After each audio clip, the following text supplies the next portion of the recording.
Welcome back to the channel. These are always interesting articles. This one is titled 10 Unusual American Laws from the Past. In the tapestry of American history, some laws seem almost whimsical by today's standards. Yet these peculiar regulations paint a vivid picture of the societal values and economic interests that once reigned supreme. They reveal a nation grappling with everything from fashion quirks to dietary debates, reflecting unique tensions and priorities.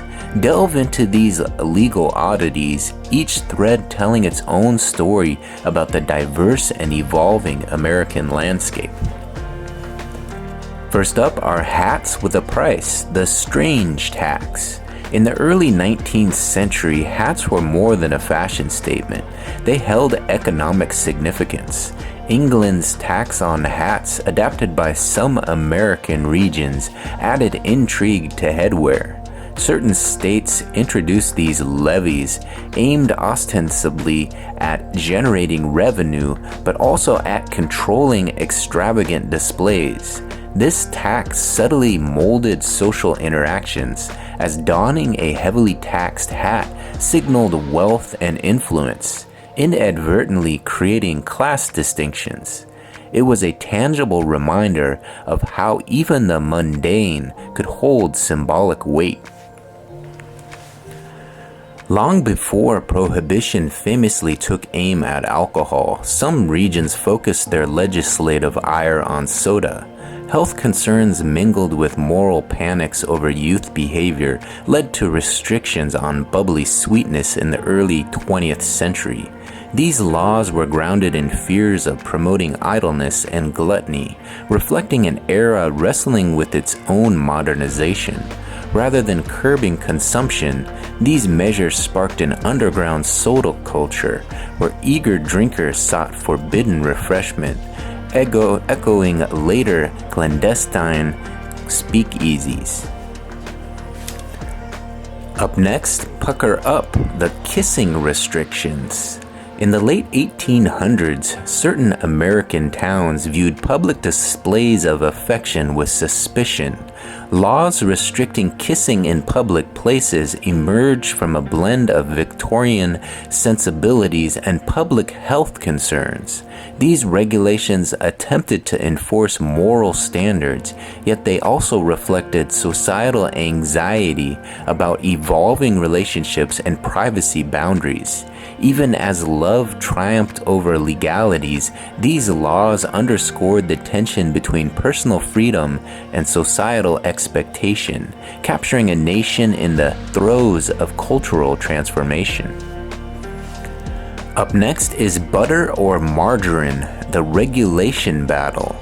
Amid the butter and margarine wars of the late 19th century, laws designed to protect dairy farmers pitted real butter against its rival. Some states enacted color regulations, forcing margarine producers to dye their product, distinguishing it from the real deal.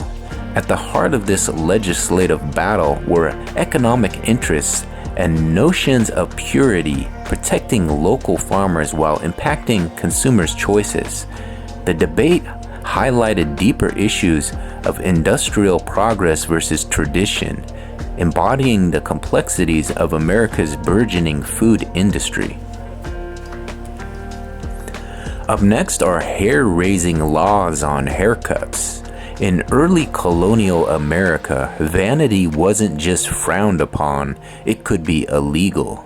Puritans in Massachusetts were famously austere, but few today know that in 1651 they passed a law targeting excessive hair length in men and women. Championed by Governor John Endicott, who sported a cropped look himself, these regulations stem from a desire to maintain simplicity. Longer locks were viewed as gateways to vanity and sin. This curious policy reflected broader societal anxieties about individualism overshadowing collective religious devotion. Up next is pinball wizardry, games placed under ban. Pinball, that beloved arcade staple, once masqueraded as a threat to American morals. During the 1940s, authorities in New York claimed it was a game of chance related to gambling and thus immoral. Mayor Friuli LaGuardia famously conducted raids, smashing machines with sledgehammers. The debate wasn't just whimsical, it reflected post-Depression era concerns over vice and moral decay. Pinball wasn't redeemed until the late 1970s when it gained recognition as a game of skill, forever marking its niche in pop culture.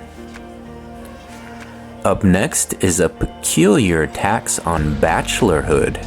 In the late 19th century, single men in America were seen as a societal threat of sorts. Several states, including Missouri and Wisconsin, imposed taxes on bachelors. Sometimes this amounted to as little as $1 per year, but the message was clear. The legislation reflected the prevailing belief that married men were more productive, stable citizens contributing to family and community. The peculiar approach underscores perceptions of marriage as civic duty, utilitarian in its potential to anchor individuals to society. Up next are refrigerators. Keep the ice cold, legally. Cold storage might seem mundane today, yet 1 century ago it was fraught with legal peculiarities. Cities such as Minneapolis required legal clearance for refrigerators to operate, stemming from fears of contamination. Early machines used toxic gases, leading lawmakers to invoke licensing laws. While seemingly strange, these regulations highlight early 20th century anxieties about industrialization and food safety. Licensing refrigerators was as much about public health as it was an attempt to control rapid technological advances.